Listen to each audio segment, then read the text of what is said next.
Welcome to the Bogosity podcast for the 19th of August, 2013. The podcast that isn't part of the solution, it's part of the precipitant.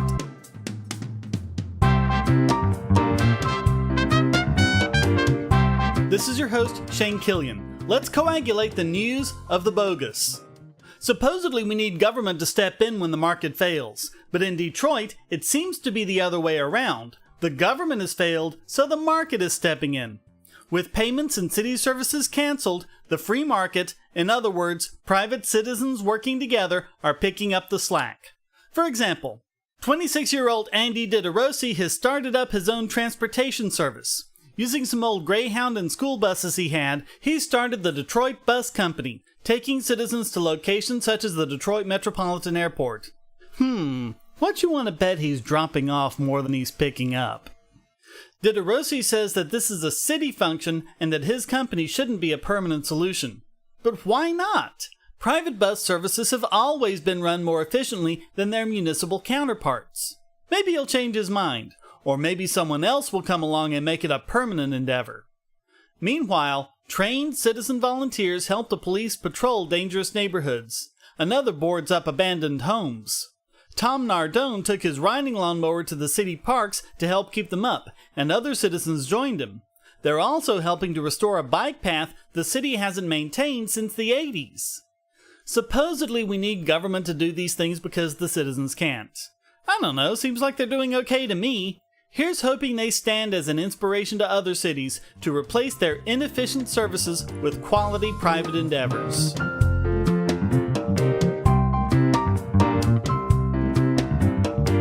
We're still waiting for a verdict in the Bradley Manning sentencing hearing, which the judge says should come this next week.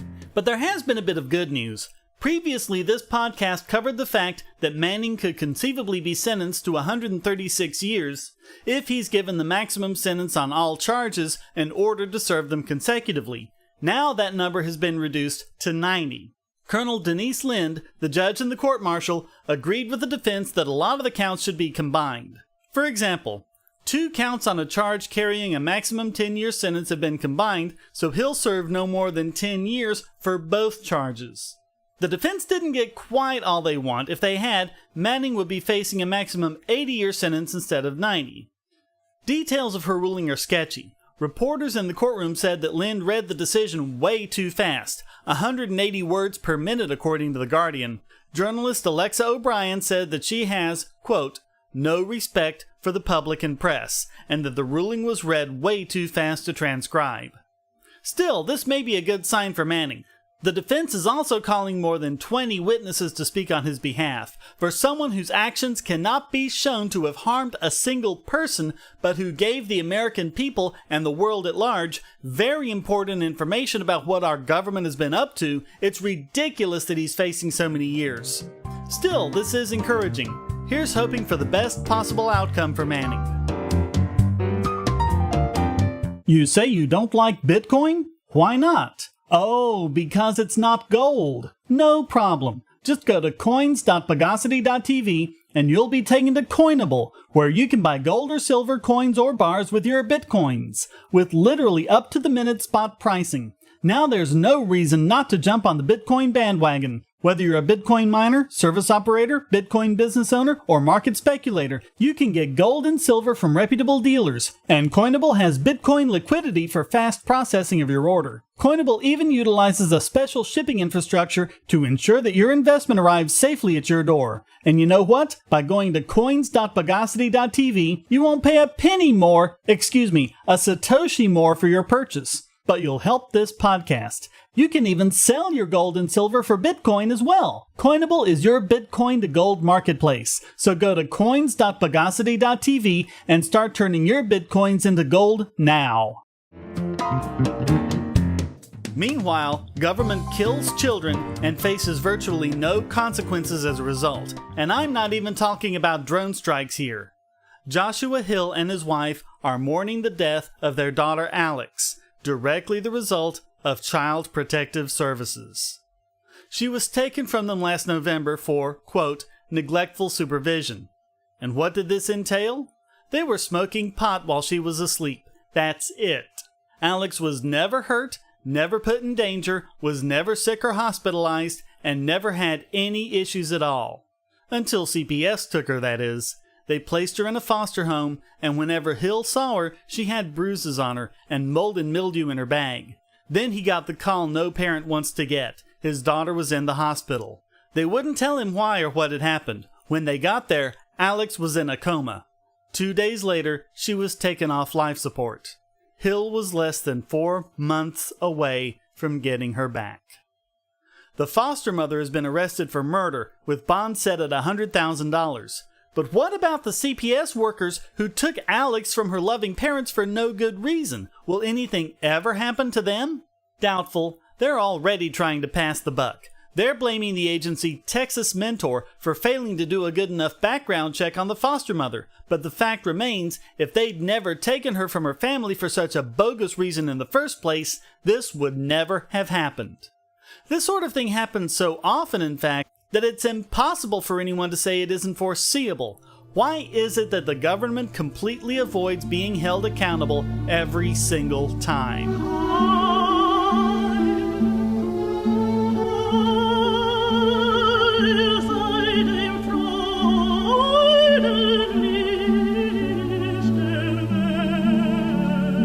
If that's not bad enough, you won't believe the latest in the online spying controversy. A federal drug enforcement unit, the Special Operations Division, or SOD, is funneling information taken from wiretaps and telephone records to authorities all over the country so that they can launch criminal investigations against Americans. Reuters has reviewed documents showing that these authorities have been specifically instructed to, get this, hide how the investigation truly began. They should then recreate the evidence trail without this information to cover up its origin. Unbelievable. Harvard law professor and former federal judge Nancy Gertner said, quote, "I have never heard of anything like this at all. It is one thing to create special rules for national security. Ordinary crime is entirely different. It sounds like they are phoning up investigations." There are two very important concepts involved here. The first is the right of the accused to confront his or her accuser. But if the origin of all of this is covered up, this vital right is taken away from defendants. The second is chain of evidence. Evidence must be able to be traced back to its origin, and if it can't, it must be thrown out. Any recreations that are made based on that evidence, the kind the SOD wants law enforcement agents to do, is also thrown out as fruits of a poisonous tree. But if the SOD has their way, the origins will not only be completely covered up, there won't even be any indication that it happened. How are people supposed to defend themselves against that? According to former federal prosecutor Henry H. Hockheimer Jr., quote, "You can't game the system. You can't create this subterfuge. These are drug crimes, not national security cases. If you don't draw the line here, where do you draw it?" One prosecutor, who didn't want his name released, learned that agents were using SOD tips in a Florida drug case. He ended up speaking to a DEA agent who told him the data had come from the SOD, originally from data intercepted by the NSA. Quote, "I was pissed. Lying about where the information came from is a bad start if you're trying to comply with the law because it can lead to all kinds of problems with discovery and candor to the court." He never filed charges in the case because he lost confidence in the investigation. Good for him. Does anyone need any more evidence that NSA spying on the activities of innocent Americans is a bad thing? Hey, Stossel, are you listening? Bogosity.tv and all of its services are hosted at GoDaddy.com. I've been a satisfied GoDaddy customer for over 10 years now. Their prices are great, and their 24/7 support is second to none, so I'm happy to be able to give you this special offer. Just sign up for any new domain, web hosting, email, or many other services and get 20% off by typing in the code WOWNOBOGON. That's WOWNOBOGON. Because there's nothing bogus about these savings on quality internet service. Get your own .com with a personalized email address, or establish your online business in a snap, all for 20% off. And you'll help this podcast too. Just go to GoDaddy.com and use the code WowNoBogon. And now it's time to capture the metadata of this week's biggest Bogon emitter. And for the... actually, I've lost count. It's Obama again. And listen to what he recently told Jay Leno. Quote, "We don't have a domestic spying program. What we do have is some mechanisms that can track a phone number or an email address that is connected to a terrorist attack."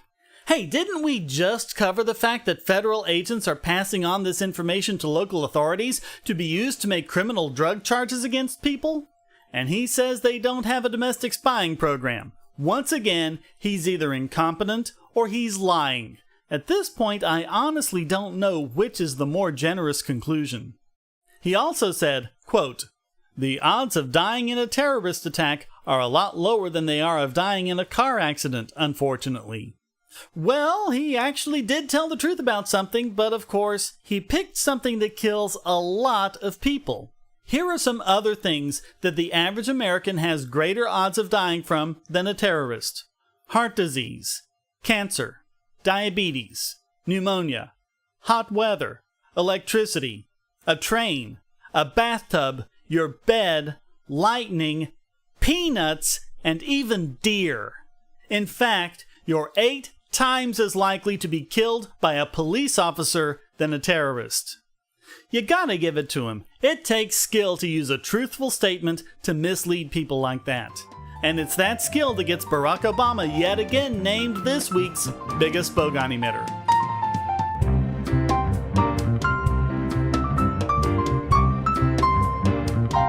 And now it's time to redistribute the wealth of this week's Idiot Extraordinaire!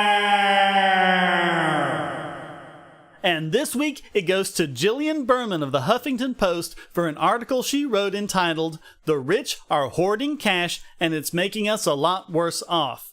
I know, this is a 2-second debunking, but let's go through the process anyway. The article begins, quote, "America's wealthiest households are increasingly squirreling away their cash, according to 2 recently published reports, in a trend that could pose a threat to the economy at large and exacerbate already high levels of income inequality, period." Okay, stray punctuation notwithstanding, let's look into this train wreck of an opening sentence/paragraph. We'll go in reverse. Income inequality is pretty much a joke as metrics go. These people would have us believe that poor people who have refrigerators, rarely if ever miss meals, and have over 500 square feet of living space per person are worse off than starving people in third world countries just because the rich have even more than they do. Sorry, but you're not better off if everyone lives in squalor. This is nothing more than elitism and fostering of bogus class warfare. Second, there's really only one thing that has ever been shown to be a threat to the economy at large: government. There really isn't much that individuals acting on their own can do, no matter how rich they are, that won't be countered by economic effects elsewhere. But the biggest bogosity comes in the very first claim: they're squirreling away their cash. Hello? That's called investing? Anything that isn't spent or taken in taxes is invested. That's Macro 101. So that makes this claim sound a little strange. Quote, "America's top 1% saved their money at a rate of 37% last quarter, according to a recent survey from American Express Publishing and the Harrison Group, highlighted by CNBC, which is more than triple their savings rate in 2007. In addition, a Bank of America study, gotta love who's doing these studies, right, found that more than half of millionaires have a substantial amount of cash on hand, and of that group, about 60% said they didn't plan to invest it in the next 2 years. Think about that last part. They saved the money, but didn't plan to invest it. So obviously it's their fault the money isn't being invested. But wait, they're just saying they aren't going to invest the money themselves. But what do you think happens to savings when you put it into the bank? Isn't the bank supposed to invest that? And isn't that investment just as valid as if the depositor had invested the money himself? Quote, "The findings indicate that even while America's wealthiest households are taking home a larger share than ever of the income pie, they're doing little to put that money to productive use in the economy," experts say. One possible solution? Wait for it! Raising taxes on the rich. You knew it was coming, didn't you? If those selfish, greedy rich people won't spend their own money, then the good and generous government should take it and do it for them. Okay, so yeah, this article is pretty much full of the bogosity we always see whenever some economically ignorant pundit tries to get up on her high horse and push her own agenda. But in the process, she put her finger on the nub of the problem, and it isn't the wealthy people putting money in banks. Banks are supposed to be putting that 37% to productive use by investing it. So why aren't they? There are two main reasons. On October 1st, 2008, the Emergency Economic Stabilization Act of 2008 went into effect, courtesy of George W. Bush and the Democratic Congress. One of its provisions authorized the Federal Reserve to pay interest to banks on money they held in reserve. According to the Federal Reserve's Board of Governors, quote, "The interest rate paid on balances maintained to satisfy reserve balance requirements is determined by the board and is intended to eliminate effectively the implicit tax that reserve requirements used to impose on depository institutions. The interest rate paid on excess balances is also determined by the board and gives the Federal Reserve an additional tool for the conduct of monetary policy." What does that mean? It means that banks are being paid by the Fed not to invest their deposits. Ordinarily, banks would take your deposit and then go find some investment to put the money in. After all, if they're going to pay you, say, 3%, they're going to want to make 5%. But now, they'll get paid interest even if that money just sits in their vaults. So why isn't Berman publishing a screed against that? Why is she punishing rich people who are simply saving and not Congress and the Federal Reserve? Banks are being paid not to invest. Does she really not think that's a problem? Or is she such a horrible researcher that she doesn't even know about it? The other reason has to do with Bernanke's insistence on keeping interest rates low. The rate at which banks can loan money from the Fed is the funds rate, which is currently at 0.25% and has been since 2008. Interest on long-term Treasury bonds is about 3.8% and has basically been between 2.5 and 5% for that same period of time. Now, think about this. You're a bank. You can borrow money from the Fed at the funds rate and then turn around and buy bonds from the Treasury and make over 2% interest without actually doing anything. And the money just goes around and around in a closed loop, never really being invested, but the taxpayers have to foot the bill for it. That is what's happening to our investment dollars. It is not the fault of the rich, but the fault of Congress and the Federal Reserve. And then people like Berman come along and accuse them of hoarding, when all of the information I've given you is publicly available and easy to find. Unbelievable. And it's her complete and utter failure to do what is staggeringly simple research on the matter that earns her the title of this week's Idiot Extraordinaire!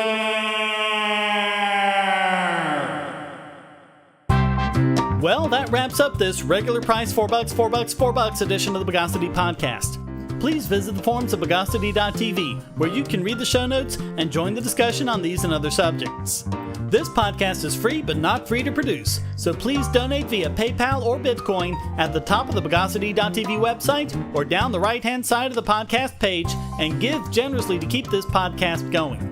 And if you'd like to contribute to the podcast, just send a question, statement, news article, or rant to podcast@Bogosity.tv. Put it in an audio file, and if it's good enough, it'll get played right in the podcast. Thank you for listening. Until next time, here's a quote from Harry Browne. Investors are not necessarily competing with one another as though the investment markets were a zero-sum game.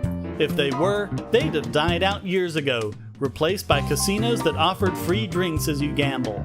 Kindertotenlieder was composed by Gustav Mahler and performed by Marian Anderson, accompanied by the San Francisco Symphony Orchestra. The Bogosity podcast is licensed under Creative Commons Attribution Non-Commercial No Derivatives 3.0 Unported License.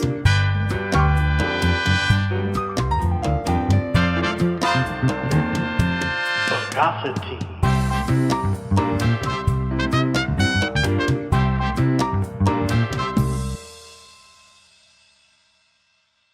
History is written by the winners, and so apparently is economics. That's why there's Liberty Classroom. Probably the best single learning resource for history and economics on the web, Liberty Classroom teaches U.S. history, Western Civ, and economics from actual university professors. There's lots of free material to get you started, including introductory lectures on all these subjects. And when you sign up, you'll get the full site's content for just $99 a year, less than the price of 2 cups of coffee a month. And if you type in the promo code Bogosity in all caps, you'll get your first year for just $88.